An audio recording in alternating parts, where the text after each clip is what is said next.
One topic that I forgot to include is the Graham Platner sexting scandal. Are you aware that there was a sexting scandal? This is the first I'm hearing of this. Okay, so Jacob, here's the thing.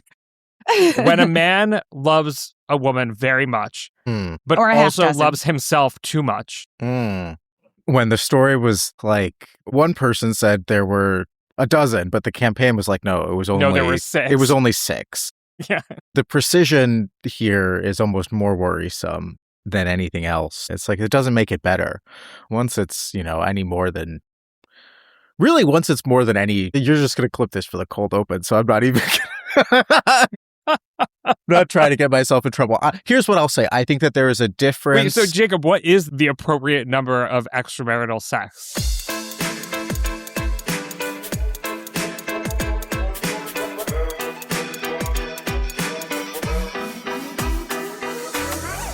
Hello and welcome to the GD Politics Podcast. I'm Galen Druk, and we are back to our regularly scheduled programming. I was in Ireland last week for a wedding, and I managed to record a crossover podcast with the folks at the Irish Times, so get ready for some Irish politics in the feed in the near future. But for now, we're going to catch up on what's going on here in the USA. We're going to kick things off with a little look back at what I missed. So Ken Paxton is officially taking on James Talarico in the Texas Senate race this fall. We'll get into what that general election will look like.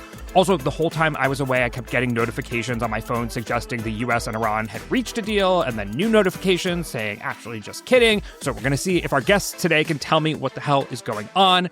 Oh, and that 2024 DNC autopsy report came out while I was on the way to the airport. I did not, dear listener, read it while on vacation, so you can hear me react to it in real time on the podcast today. Plus, what's up with that Graham Platner sexting scandal? Then we're going to turn our sights towards Tuesday's primaries. It's a big day as far as this year's contests go. We've got the governor's race in California, the LA mayoral race, House primaries in brand new California congressional districts and elsewhere, and some notable primaries statewide in Montana and Iowa. Here with me to dig into all of it is head of research at 50+1, Mary Radcliffe. Welcome to the podcast, Mary. Hey, Galen. I hope you had a relaxing trip. I did. It was a great trip. I'll send you some pictures later on. Yes. It was unseasonably warm and sunny in Ireland for May. We really lucked out. Also, here with us is deputy editor at Inside Elections, Jacob Rubashkin. Welcome to the podcast, Jacob. How's it going? It's going well. I've got that post-vacation glow. We'll see how long it lasts into this conversation because we're going to kick things off with a sexting scandal. Okay, so for this first half of the show that we're going to do, a lot of this stuff I have some sense of what has happened because I left the notifications on my phone, but don't know some of the details or necessarily how seriously to take it. So from what I understand, there was a report about Graham Platner's wife speaking with a campaign aide back in the fall saying, there was some sexting that Graham Platner did on the side of his marriage, and it ended up coming out in the pages of the Wall Street Journal and the New York Times. And, this aide said that there was something like a dozen sexting situations. Graham Platner's campaign said, no, that's a lie. It was more like 6. So I guess first question is, the Maine primary is next week. Is there time for a new Democrat to launch a write-in campaign? No, I'm kidding. How seriously should Democrats be taking this whole sexting scandal on top of, obviously, the other opposition research and sort of criticisms of Graham Platner's past that have already come out? It's just the latest thing in a long line of things that make Democrats nervous about the general election here. This is a candidate who was not vetted by anyone except, clearly his own campaign team to some extent, and who we continue to learn new things about. Now, for the purposes of the Democratic primary, that has not mattered to his political success, but we don't know how things will play in a general election. I do think that people right now are making a mistake when they say, well, because he was able to beat Janet Mills in the primary and bully her out of that race, essentially, the sitting governor and the choice of national Democrats, that means that these things in his past don't matter.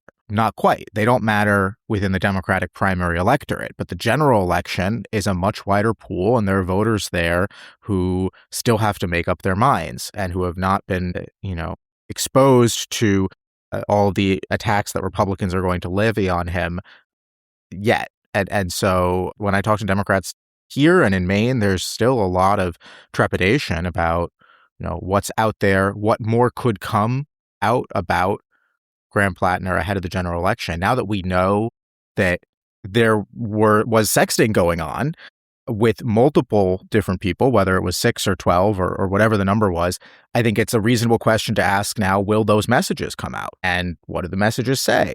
And whatever is in those conversations are going to be fuel for the conversation that is going to keep going from now till Election Day. And Republicans are going to be very, very good about, to the extent that they have research, dripping that out piece by piece to make sure that he never gets past the point where he has to be talking about all of these things.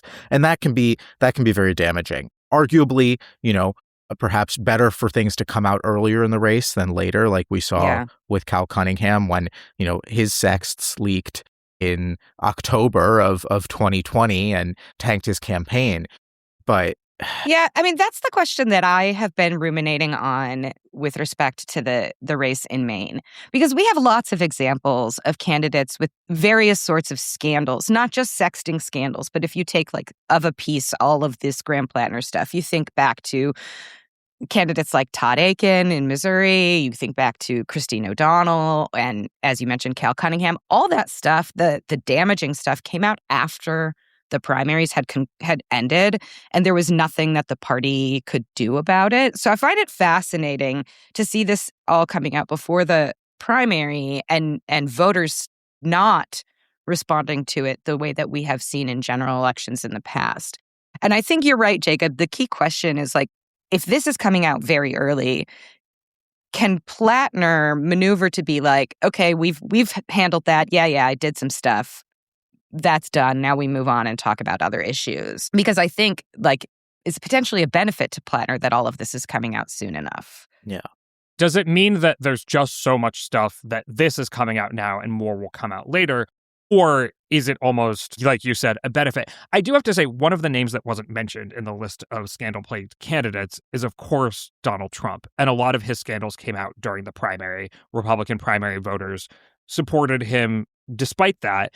And it ended up ultimately not mattering once. I mean, not that it didn't matter. I think a Republican candidate probably could have done even better against Hillary Clinton in 2016 if they had not been plagued by scandal in the way that Donald Trump was. But I think people look at that and say, well, if he can kind of play this working class authenticity thing and try to make it a more populist campaign where the criticism from the media or the establishment Republicans almost becomes part of the battle that he's waging for the soul of Maine's working class or whatever it may be, is the Trump template there for him to take advantage of? I think that's probably what a lot of people are thinking about right now, and I'm curious for your thoughts.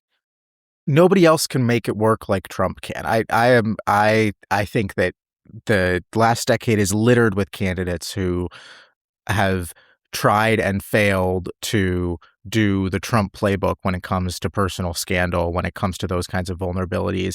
And it never works. Trump is unto himself, and he is able to avoid taking heat for things that would have sank a million other political careers. That said, I think ultimately, right, like campaigns are choices. They're decisions between discrete candidates, right? You can't vote for somebody who's not on the ballot. I mean, you can, but they aren't going to win. And so the reason why I think you can't count Platner out is because his opponent, Susan Collins, has a lot of challenges herself politically. Voters in Maine are going to have to decide whether they're willing to vote for someone who they might have questions about their behavior, their morality, their judgment versus somebody who they can't abide by politically and who they feel, they can no longer support.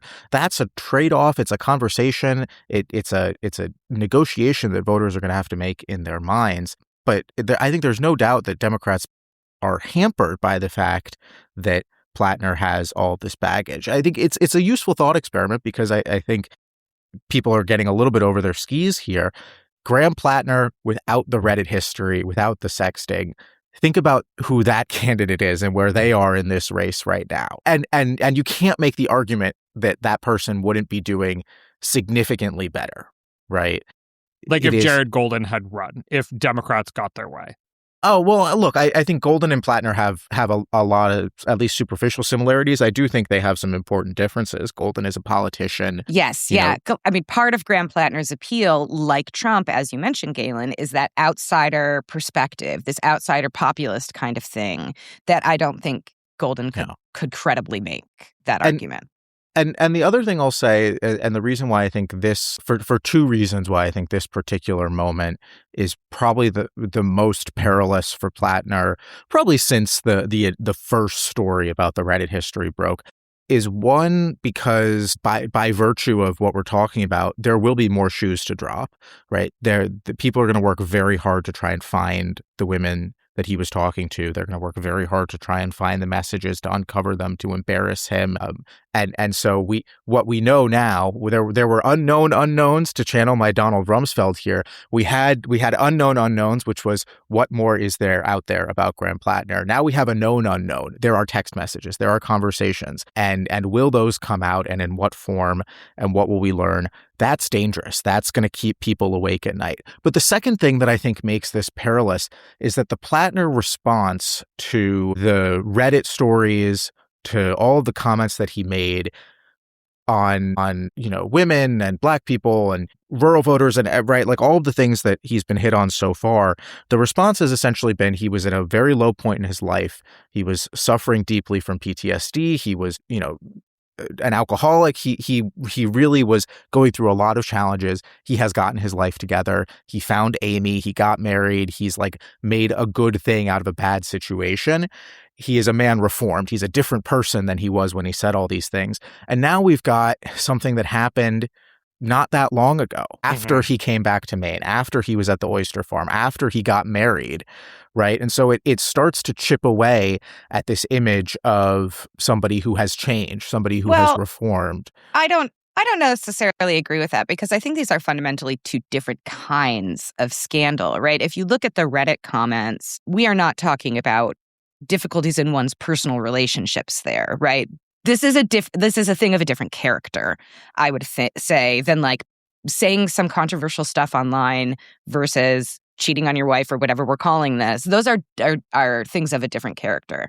So I don't necessarily think that like behaving in a different kind of behavior that is perceived to be immoral by the public obviates the like explanation for the previous behavior. I think they're different.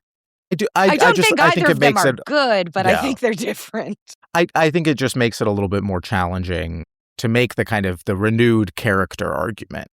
I think whether he can still present as this redeemed character will be interesting. I take the point. I do want to move on. Wait, I want to say can I say one thing before we move on, Galen? Because I know you were joking earlier about someone launching a last-minute writing campaign or whatever. I just want to be very clear. Janet Mills' name remains on the ballot in Maine. Maine Democrats do have a choice. They're going to make that choice. If this is the choice that they make, the voters get to decide elections. That's what it is. So, like, there is actually a path if voters were angry enough at Graham Platner to get someone else on the ballot in November. I think that the dynamic there is somewhat similar to the dynamic in the general election, which is that it's still, even that's a choice between Graham Platner and Janet Mills, and they clearly didn't want Janet Mills. Yeah. And so I think Platner is going to win walking away. I think it'll be interesting to see what percentage of voters still pull the ballot for Mills to send a message. Because I talked to a couple Maine Democrats when I was writing about this race last week who volunteered that they were like, I'm going to vote for Graham in the general, but in the primary, I'm going to vote for Mills to send a message that there are still a lot of us out there that he needs to win over. And so I'll be interested to see, if she gets 5%, that's one thing. If she gets 30%, that's another thing. And I think that sends a message to his campaign that they've got work to do if they want to win the general election. Because the way to win a general election in Maine, you can't just do the like, I'm going to win over Trump voters thing, right? The way that Susan Collins has won in the past is by peeling off independents and soft Democrats, particularly women with college degrees, older women, and women who live in southern Maine, right? It's not like Susan Collins wins by blowing out the doors in Bangor and the county and kind of the most conservative and rural parts. She does really well there, But relative to kind of how other Republicans perform in the state, her strength is in Democratic-leaning constituencies. And so you have to get those people back into the fold if you want to win a general election. And maybe those people are going to be so pissed off at Susan Collins this time that none of this matters. That's a real possibility. They will overlook anything that they know about Platner because they can no longer abide by Susan Collins. That's what the data says right now. That's why he's showing up as, a leader in all of the polling that we have out of this race. But that's the path that he needs to go down. You can't win a general election in Maine just by winning over a couple more lobstermen or guys up in northern Maine. Okay, on the topic of competitive Senate races this fall, while I was away, Ken Paxton officially became the Republican nominee for the Senate race in Texas. I was looking this morning on the Inside Elections website and saw, Jacob, that race is rated as likely Republican even after last Tuesday's primary. Is that going to get updated, or are you sticking by that rating? Well, look, we update our ratings all the time as we get more information. For the moment, we're holding it at likely Republican. Why are we doing that? I think two reasons. The first is, as we've talked about on this podcast before, Galen, I have been the biggest John Cornyn skeptic in D.C. for a little over a year. Pretty much ever since Ken Paxton got in the race, I have been pretty adamant that John Cornyn was going to lose. I mean, we've talked about this before. And so take your victory lap. You were right. Like a year in advance. To a certain extent, I think the Cornyn loss was already a little baked in to our rating there. Candidly, I think it was probably more likely that we would have shifted it the other direction if Cornyn had won. I think that would have been a bigger update to our priors than a Paxton victory. So that's point one. Point two is that I want to see how Republican voters start to consolidate now that they're done with the primary. We've been in this weird zone since March where the Democratic primary was over and the Republican primary was still raging. And so James Talarico has had 3 months not 3 months, but a month and a half, 2 months to consolidate his vote, to raise money, to work really hard at bringing in Crockett voters into his coalition. No mistake that he's campaigning with Obama, doing things like that to address some of his weaknesses. And Republicans haven't had that opportunity yet. They've still been at each other's throats. And we know that there will be some level of consolidation that is going to happen now that Ken Paxton is the nominee. We've already seen that happening at the elite levels here in D.C. You've got the Tim Scott and the NRSC, which were the most savage, most brutal anti-Paxton people across this primary lining up behind him. Obviously, the president has put his political weight behind him. So let's give it a couple weeks and see if Paxton can consolidate the vote. There was a poll out from a Democratic firm a couple days ago that found that I think a third of Cornyn voters said that they were going to vote for Talarico in the general election. And that was enough to give Talarico a 3-point lead in the top line. I am skeptical that a third of John Cornyn voters are going to vote for Talarico in the general election. I think that number will come down as the general election becomes a little bit more clear and framed as this Democrat versus Republican race. And we'll see what that looks like. It's very possible that we continue to move this race if Talarico remains very competitive in the polling. But I want to see how the dust settles, and then we'll go from there. Yeah, I tend to agree. I agree with some of that analysis, but I think there's also some other factors here. So if you look at the polling, we only have the one survey since the GOP runoff was finished. But if you just look over the last couple of months, what you see is Talarico is polling at roughly 45 or so percent. In this most recent survey, it was 47%. 45 or 47% is not enough for Talarico to win a general election in Texas. He needs to get that number up to 49% because you're going to bleed some voters off to the Libertarian candidate in this race. And so it's not clear to me exactly if Talarico is going to be able to push past that level of 45%. If he stays stuck at 45% and the GOP voters slowly consolidate around Paxton, Talarico will stay right where he's polling and Paxton will slowly creep up. So I agree. I think that there's some wait and see that needs to happen here. The other flag that I want to just throw on like how a Paxton versus a Cornyn win matters in the general election, particularly in Texas, is money. John Cornyn is a prodigious fundraiser, one of the best fundraisers in the Senate. Ken Paxton has quite a lot of detractors, and Texas is a very expensive state to compete in. So I don't mean to say Ken Paxton's not going to raise, buckets of money. He absolutely is. Cornyn already raised all the buckets of money and had it sitting around to spend in this general election. So Ken Paxton has a lot of work to do here in order to get that consolidation and to get up on the airwaves. Talarico has gobs of cash that he's been able to raise from enthusiastic Democrats who are very excited about the concept of Blexus.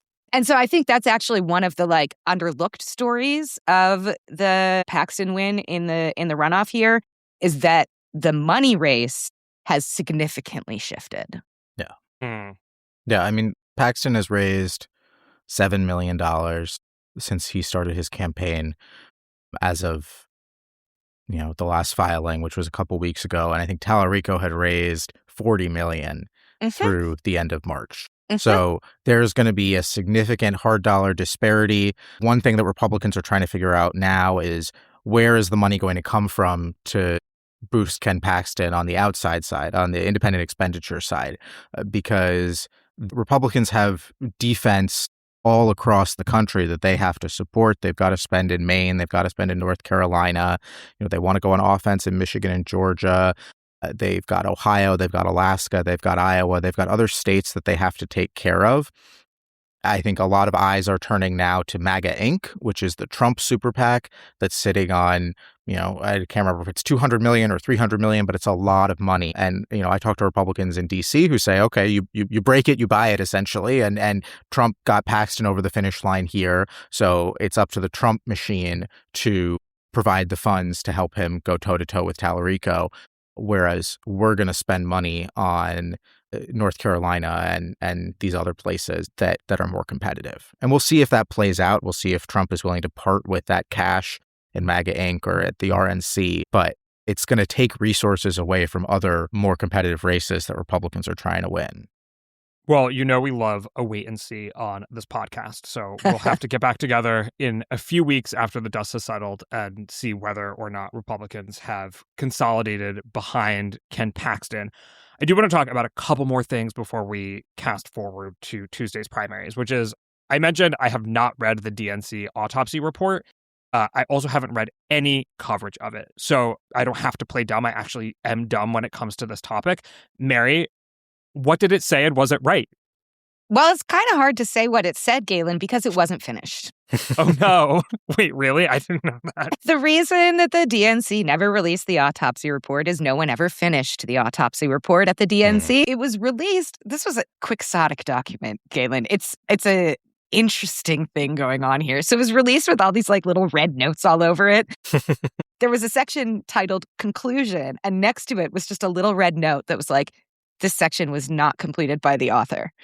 Right? Just all over it, this appears to be factually inaccurate, blah, blah, blah, blah, blah. So the DNC didn't really do an autopsy report. What's fascinating about what was released, the partial report that was published here, is it really seemed to omit what seemed to have been a lot of the key factors actually in what happened in the 2024 election. So there is no mention in this partial, incomplete document, for example, of Joe Biden's debate with Donald Trump. They just don't talk about it. In fact, they talk about Biden very little. They seem to have missed the point. I think that they realized they missed the point. They decided, this document has missed the point. We're not going to complete it. And that's what caused all of the dust up to begin with. So it was not that they had come to some sort of grand conclusions that looked bad for the Democratic Party and therefore didn't want to release it. It was that they didn't do the job in the first place. Yeah. Okay. Jacob, do you want to get in here? Or if not, we can just move right along. Look, I hate to kick an autopsy while it's down, but there are glaring holes here. It does not talk at all about Biden's age. It does not talk at all about the way in which Biden, as Mary said, bungled that debate and then stuck around for another month and then handed the reins over to Kamala Harris. It does not talk through how any of that affected the race. To me, or the way in which Harris was nominated. Yes, exactly. To me, that is the defining story of the election in a lot of ways. There's been a lot of conversation about how it doesn't mention Gaza at all. It doesn't mention Israel-Palestine policy at all.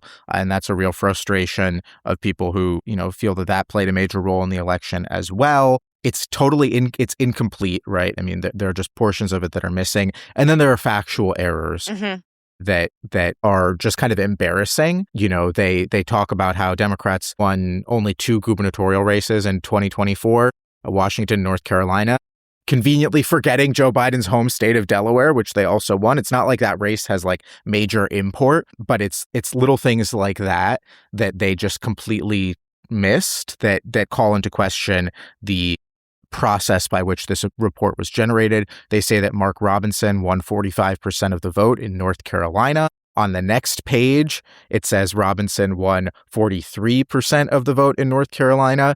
In reality, Robinson only won 40% of the vote. So they put 2 different numbers there, neither of which were correct. And these all have these little red notes next to them, right? Yes. Like that whoever at the DNC was reviewing this document highlighted, this is factually inaccurate. Look, I'm not one to like Monday morning DNC chair here too much, but I think Ken Martin should have, when this got to his desk a year ago, right, or 7 months ago, whenever it was, I think his first response should have been, go back and do it again, finish it.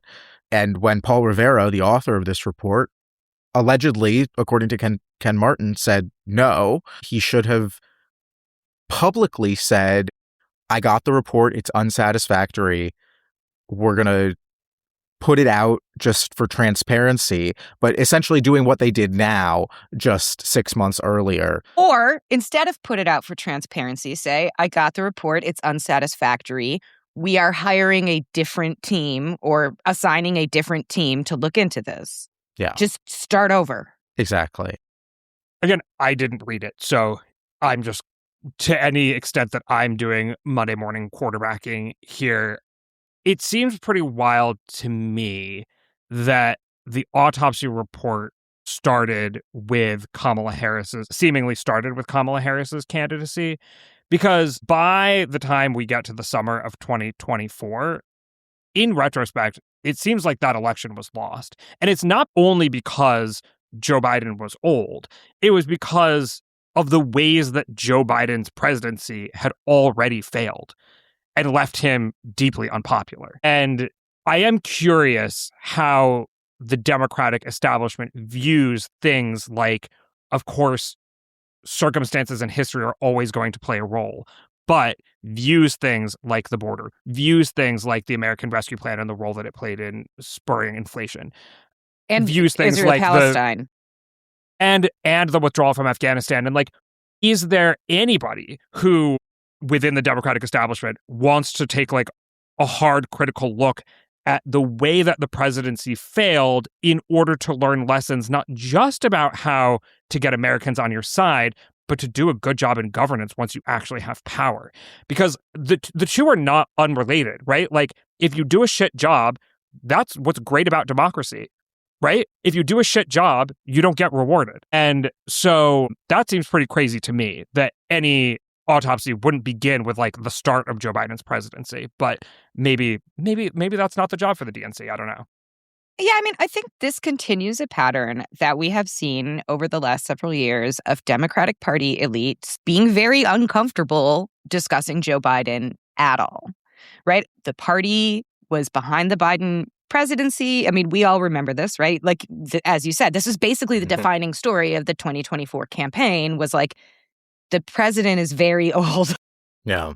And the party establishment basically pretended that wasn't a concern for Americans, pushed his presidency even after the debate for several weeks. A lot of party establishment folks were pushing his presidency. And then even when he dropped out, declined to acknowledge that there was, in fact, any problem. Right? Like, they spent all of 2024 and the years preceding doing exactly that, and they are continuing to do that. Okay, 2 more things on my docket before we get to Tuesday's primaries. Can anyone explain to me what's going on with this Iran deal? No. Nobody on the planet can explain to you what's going on with the Iran deal.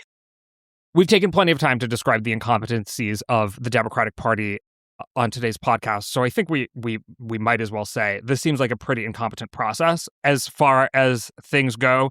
Like, are we at war again? I couldn't really figure that out from the sporadic notifications that I was getting. Well, Galen, we actually haven't been at war since 1945. Yeah, Well, there is a ceasefire, but occasionally we throw missiles at each other. But there's not like a campaign ongoing. It's just that like occasionally we're exchanging a little bit of fire. Just to remind each other that we're there. And is the president just as unpopular as when I left for Ireland? Yeah, basically. Okay. All right. Wait, and on that topic, how serious is this Republican showdown over the Department of Justice weaponization fund? I read something about Republican senators saying that they're not going to fund immigration enforcement while they had to cancel the vote.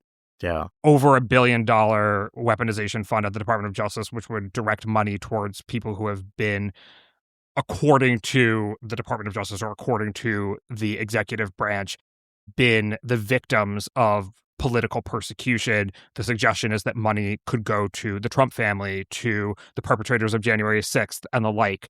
Are sort of Republicans going to actually prevent this from happening? Well, as of right now, the courts have prevented it from happening. We'll see if that stands. Far be it for me to predict what the Supreme Court will do with this kind of a case. But as of right now, federal court has ruled that the settlement can't go through and that they have to go back to the lawsuit and decide whether or not this lawsuit can proceed. There's some question about whether I am not a lawyer, so I am so sorry, lawyers listening to me speaking, if I screw up some of the details here. But there's a question about whether you can have a lawsuit where there is no adversarial relationship between the two parties. So that is some like parsing of legalese in. I have that same theoretical question about. I have that same theoretical question about podcasts sometimes. Like, is it a podcast if everyone just goes around the circle agreeing? We gotta, you gotta have some adversarial views at some point. I don't know if we've managed to disagree enough on this podcast, but maybe we will in the next segment. Who knows? Yeah. Galen, I think what we're seeing right now is that Republicans are starting to, there's a glimmer of understanding that Congress is actually really powerful when it wants to be. The story of the Trump years, certainly, but arguably the last 30 years of American politics has been, well, even longer, probably half century of American politics, has been Congress slowly ceding its power to the executive branch, kind of very gradually over time. But when push comes to shove, Congress can do things like not pass bills and not appropriate funds and launch investigations and impeach people. And those are powerful tools that they have at their disposal. And this is one instance in which Congress is starting to potentially put its foot down. I don't think you can extricate this from the fact that Trump has embarked on this retribution campaign, his quote, so-called revenge tour, that has already ousted 2 Republican senators and at least one and a half, if you want to count Dan Crenshaw, members of the House Republican Conference. And he's only operating on a 4-seat majority in the Senate right now. So he has made enemies or free agents out of Bill Cassidy and John Cornyn. He already has essentially an enemy in Mitch McConnell.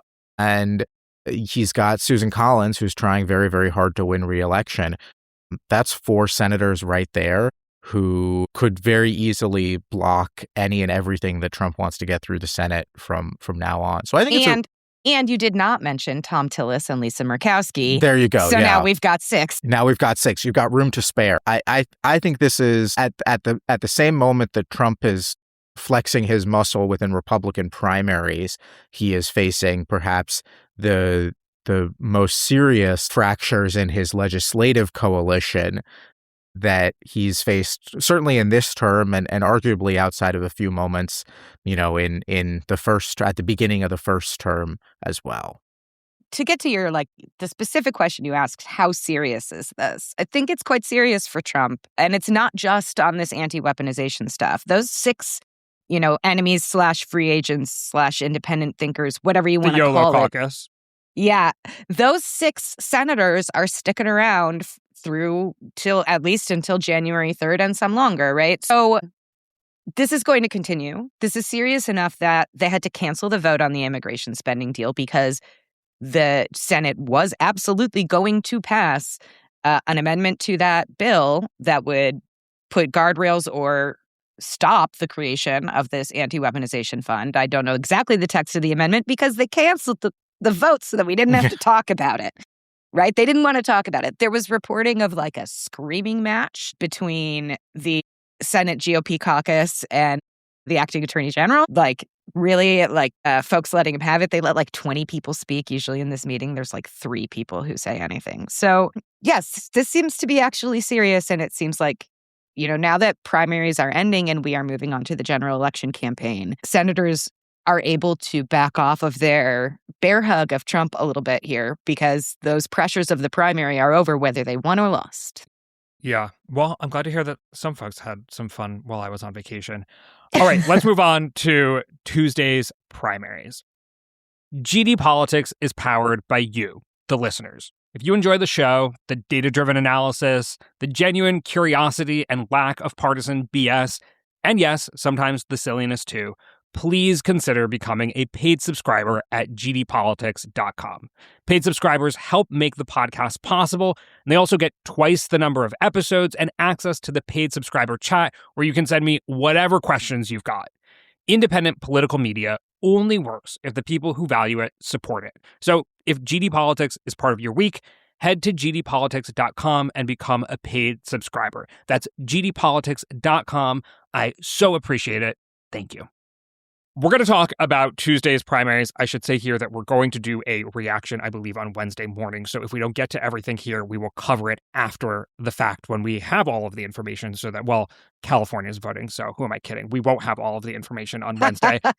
But we will have more information than we have now. And we are going to start with California. The governor's race there has been all kinds of topsy-turvy. At one point, Democrats worried they might be locked out of the general election with 2 Republicans advancing in the top 2 primary. But now it looks possible that 2 Democrats could advance to the general, with Democrats Xavier Becerra and Tom Steyer both in the top 3 alongside Republican Steve Hilton. How are you? I mean, we don't have to extend all the way back to the start of things when it was like, seemed like it might be Katie Porter's to lose. Then it might be Eric Swalwell's to lose. Then it might be Tom Steyer's to lose. Now it looks like it's Xavier Becerra's to lose. I mean, truly like a who's who of afterthought Democrats kind of rising to the top and then falling. But what are you guys making? How are you making sense of the race in this moment? Like, how seriously are you taking the idea that Republicans could be locked out? Seriously enough that I wrote a whole article about this at 50+1, Galen. Love to hear it. And I should say, actually, I wrote that article like 3 or 4 weeks ago. So I'm glad to see everyone catching up. Ever prescient. No, I mean, I think there's a very real possibility of a lockout for Republicans at the top of the ticket. I don't think that's the likeliest outcome. I think I would expect Steve Hilton to have one of the spots in the November general election. I mean, if you look in the early polling of this race, because there were so many Democrats on the ballot, we had quite a lot of undecideds in the early going of this race. And as is often the case in these like many-person primaries where there's lots and lots of people, you do see sort of little wavelets, boomlets of people growing and falling. Think about presidential primaries and you'll know what I mean. We see this kind of thing happen all the time. There's just like a little like, oh, this person's rising, and then they just fade right back into the background. I mean, I think the story is really after Swalwell dropped out, Democrats figured out that they have to consolidate around candidates. They looked around and they said, Xavier Becerra seems like a name that I've heard before. A name I've heard before. He's had a lot of jobs in the government, which seems good. That's fine. Maybe good to Democrats, although I don't know. Yeah. What do Democrats want? The Graham Platner or the Xavier Becerra? But I frankly find it much more interesting that Tom Steyer has continued to poll as well as he has in this race. It's surprising to me that California Democrats. Yes, but it's surprising to me that California Democrats are like excited about voting for a billionaire.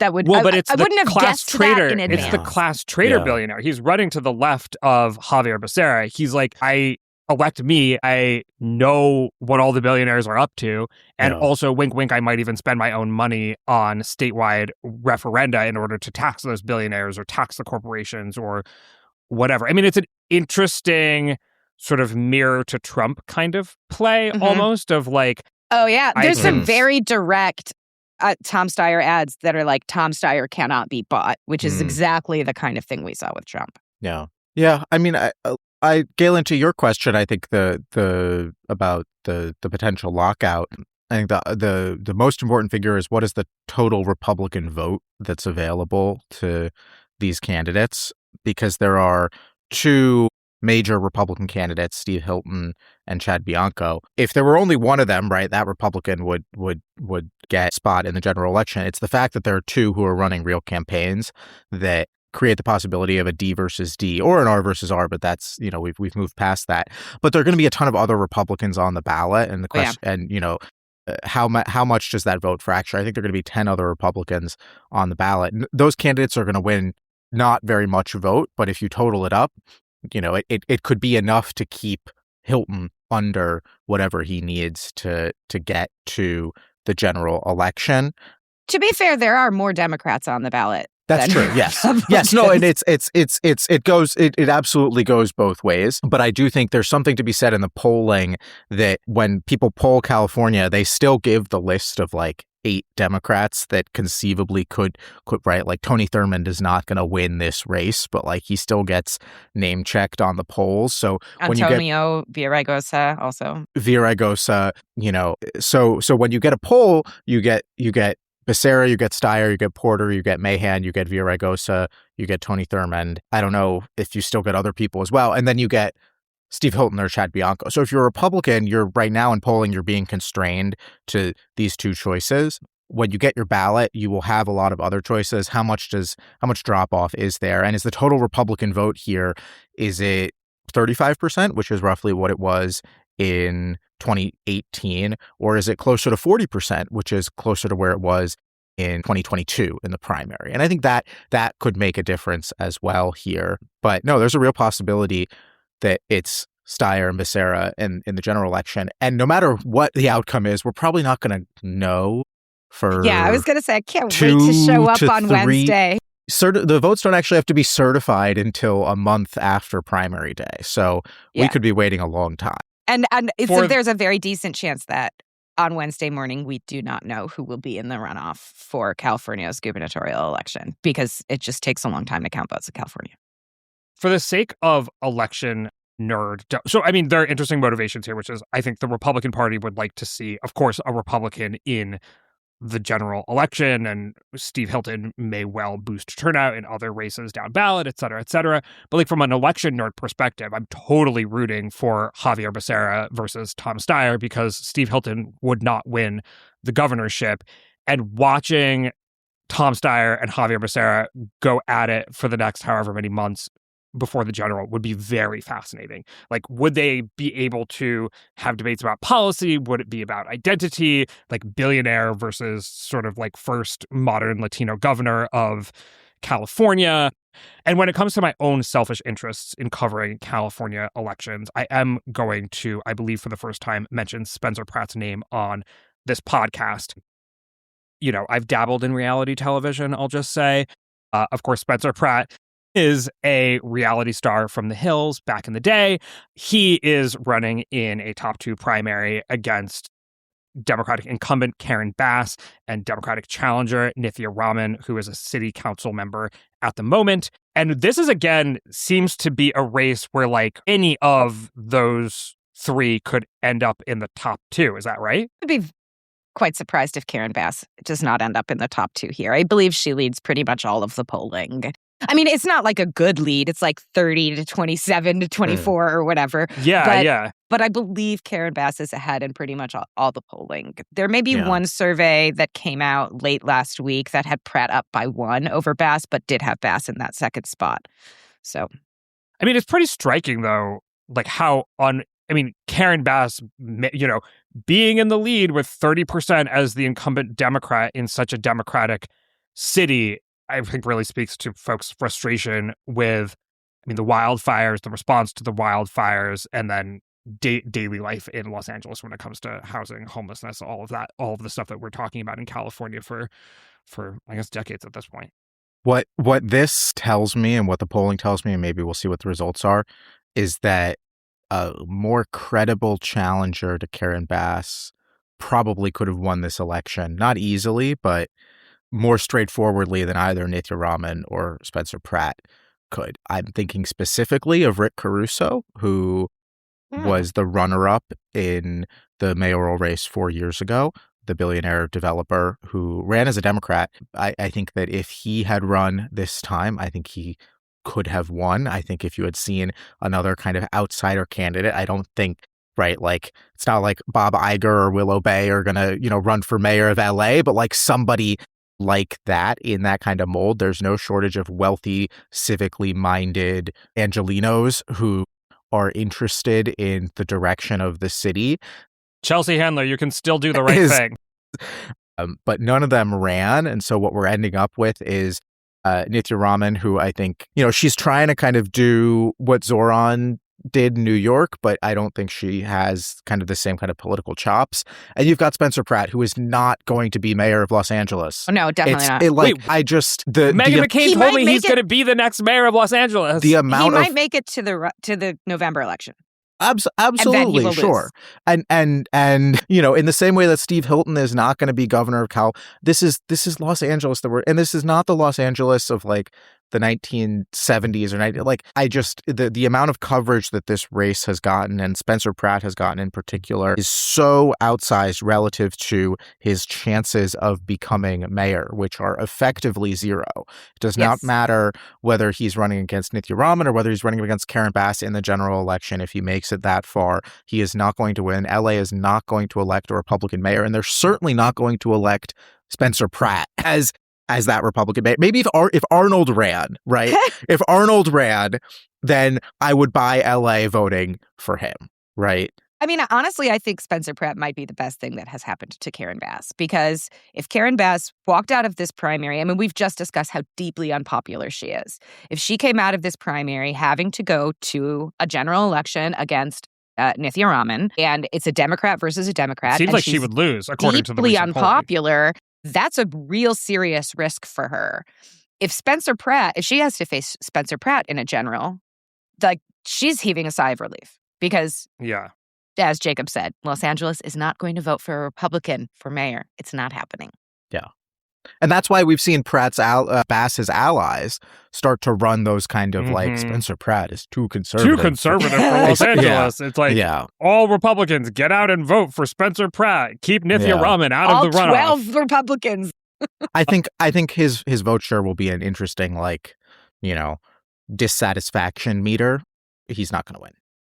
It's not happening. Okay, so we are going to talk about the upper chamber, but I want to put a little respect on the lower chamber first. So let's talk about House races before we actually talk about Senate primaries tomorrow. And this is going to be a speed round. So maybe I'll give you up to 3, Jacob. I know you're a House nerd. Up to 3 House races that you are going to be watching tomorrow that are emblematic of something going on within the parties.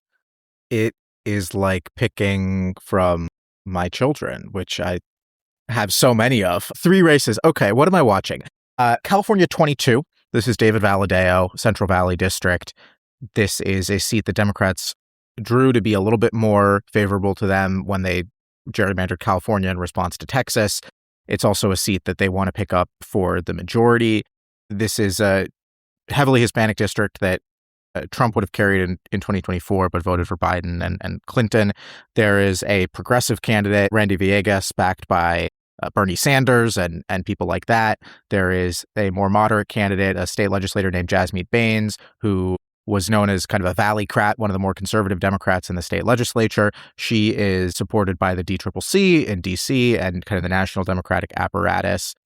This is going to be a really interesting case of like, first of all, who do Democrats want as their standard bearer? And if it is Randy Villegas, can a progressive, like a true outspoken progressive like he is, win in a district that has moved away from Democrats in years past? So that's one race that I am focusing on this coming Tuesday. You've also got in New Jersey the open seat race for Bonnie Watson-Coleman's district, which is a Trenton-based seat that is open because Coleman is retiring. You have a very crowded field. The field here breaks out kind of in three different directions. You've got four candidates who all have strong geographic bases and political operations in this area that are all running. And then you've got Sue Altman, who ran in a neighboring district, and who's the former director of the state-level Working Families Alliance, the WFP affiliate in New Jersey. And you've got Adam Hamaway, who is the most progressive candidate. He's a surgeon. He was endorsed by Tammy Duckworth, as well as kind of the Bernie Sanders wing of the party. I think it's going to be very interesting if he gets the nomination here, and it's a solid Democratic seat. And then you asked me for a third one, which... I have one. You can forfeit. Mary, go ahead. I would just flag the primary in California's 11th. This is the race to succeed Nancy Pelosi, who is retiring after a long and storied career. And there's some interesting dynamics here. So I believe there's one Republican on the ballot, but it's a bunch of Democrats running against each other. The polling leader is Scott Wiener, who is state senator in the area. And behind Wiener, you've got two candidates that are polling maybe 10 to 15 points behind that are Connie Chan, who is the San Francisco supervisor, and Saikat Chakrabarty, who used to be chief of staff for Alexandria Ocasio-Cortez. So with these three candidates, you've got sort of really different wings of the party. So late in the game, Nancy Pelosi has endorsed Connie Chan, who, as I said, has been polling behind and often in third place in this race. Chakrabarty, who is affiliated with, as I mentioned, Alexandria Ocasio-Cortez, has also been holding his own there in the 20s. But this third candidate who doesn't have that as much of that institutional support we think of from the key players. Right. He's got endorsements from a handful of local Democratic officials, but no one who's a real heavy hitter, like a Nancy Pelosi or an Alexandria Ocasio-Cortez. And so I'm just sort of curious, I'm not sure why he's been the polling leader. I'm not sure exactly what his appeal is, but whether or not the Nancy Pelosi endorsement of Connie Chan can help improve her chances, which two of these candidates will be going off to the November runoff. So my perspective on this race, I think, is a little different. I think, the reason why Scott Wiener has been successful so far is because he has wanted this seat for a very, very, very long time. He's also been in office a long time. I mean, he has a 15-year career in San Francisco politics. He's in the state Senate now. He used to be a supervisor. He has been raising money to run to succeed Pelosi for long before Pelosi was officially headed to the exits. And so he started with a cash on hand advantage that he has used to promote his candidacy. He has really deep relationships with a lot of the local political apparatus here. He has the endorsement of the state party. He's very involved in LGBTQ politics. And so he's got that operation behind him. And again, he's when the stories were written about Pelosi retirement, essentially any time for the last decade, they've always mentioned two names, which are Christine Pelosi, her daughter, and Scott Wiener. And that is, I think, why he's out front. Yeah. What I am more interested in is why Saikat Chakrabarty has been so far behind, which is not what we've necessarily seen in other races where you have this sort of Working Families Party type candidate this cycle so far, right? We've seen a lot of those candidates do quite well and some win. So this is what I'm watching. I'm wondering if Chakrabarty outperforms his polls. I'm wondering if the late endorsement of Connie Chan by Nancy Pelosi actually serves to push her up. I'm sort of just curious how those dynamics, particularly in the second place candidates, what is going to be important to voters in this district? Yeah. And I think the thing about Saikat is that he's a bit of a cipher, right? He's a political operative, but he's also an incredibly wealthy engineer. He was one of the first employees at Stripe. And so he is a millionaire many, many, many times over. He's poured about $8 million of his own money into the campaign so far. And he doesn't have the same kind of local political relationships that either Connie Chan or Scott Wiener do. And even on the progressive national side, which he has secured a lot of progressive national endorsements from groups like Justice Democrats and the Sunrise Movement. The circumstances under which he left AOC's office have continued to dog him in this race and even before then. He was AOC's first chief of staff. He helped co-found Justice Democrats, which was the organization that helped her get elected back in 2018. But it was not a particularly amicable split by all available reporting. She has not endorsed him. She has very pointedly not endorsed him, I would say. And if you go back, there are stories about kind of the difficulty that he had working in her office. And so even as he has consolidated some level of progressive support there, I do think that there's a little bit of a fracture. I don't think he hasn't gotten the Bernie Sanders endorsement. Like there are certain things that, I think are maybe giving people some pause. And so, yeah, I'm fascinated by this race. It's one of the most Democratic districts in the country, right? So it'll be two Democrats here. The Republican candidate won't win more than, 8 to 10% of the vote. Oh, they have to split it with the independent candidate too. Exactly, yeah. So, does this late endorsement from Pelosi for Connie Chan push her into the top two? I don't know. I will say everyone knew that Pelosi was supporting Chan from the moment Chan got in the race. That much had been kind of pretty clear in local political circles, but obviously the official stamp of approval does count for something. Whether it's enough to overcome what is a significant financial disadvantage remains to be seen. Yeah, because what's known in local political circles is not going to make it to the voters. That is generally true. I think this is a district where the Democratic primary electorate is super plugged in, right? We can talk about New York 12 at some point on this podcast, but I would put California 11 up there with New York 12 in terms of places where your rank and file Democratic primary voter is very aware of internal politics in a way that like California 22, right? Voters in that district are not going to the polls being like, well, the WFP is alleging that the D-Trip is using shell packs to funnel money into anti-Randy Vieg. Like that's not happening there. But this seat, I think, is a little bit more plugged in. Okay, I promise we are going to get to Montana and more when we reconvene to speak on Wednesday. But before I end this podcast, I have to give Mary the opportunity to talk about Iowa. And it's going to be like a speed preview of the races in Iowa because, of course, there's both an interesting Senate Democratic primary and an interesting Republican gubernatorial primary, and Iowa has sort of like put itself in an increasingly interesting situation overall when it comes to the 2026 elections. But Mary, the floor is yours. Yeah, I'll just briefly outline the two races. I'll start with the Senate Democratic primary. So there's two candidates running to take on what will likely be Ashley Hinson on the Republican side.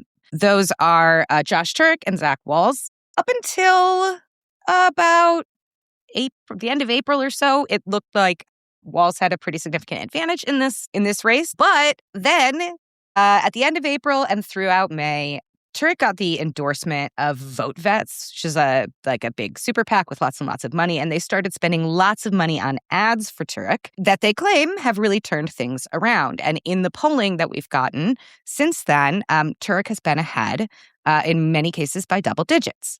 Flag. All of the polling that's been conducted in that period has been sponsored either by the Turek campaign or Vote Vets itself. So while it looks like Turek has an advantage coming into this race, we don't actually have recent polling that I would say is very reliable in order to really disentangle the dynamic here. I believe that either candidate could win this race because I believe both of these are actually quite strong candidates. Both of them are members of state legislature that are known to Iowa voters. I think both of them have a pretty credible case to make heading into November. So that will be fascinating to see if, in fact, Vote Vets is right and they manage to move this poll from Walz ahead by double digits over to Turek ahead by double digits. So that's what's happening in the Senate Democratic primary. GOP gubernatorial primary. I know some of you are probably going to be surprised to hear me mention it because it's been generally assumed in the background that Feenstra is going to win this. So Randy Feenstra is a sitting congressman from Iowa's 4th congressional district running to become the governor of Iowa. And everyone sort of assumed, okay, it's Feenstra. But in recent months, we have had actually no polling on this race. So I think people kind of stopped paying attention to it. And in that time, what has happened is another candidate, Zach Lane, has slowly been improving his chances. He is a Maha-type candidate. He was endorsed by the Maha PAC. He's been endorsed by Turning Point Action. He, in the most recent reporting period, raised more money than Randy Feenstra in Iowa. And Feenstra is endorsed by Donald Trump, right? We'll get there. Last week, a poll came out that had Lane ahead by 3 points over Feenstra, after which Donald Trump promptly endorsed Randy Feenstra. Right? So Trump had not bothered to endorse in this race until it became clear that Lane is actually quite competitive. As an added wrench, there is a third candidate that appears to be getting double digits in this race, Adam Steen.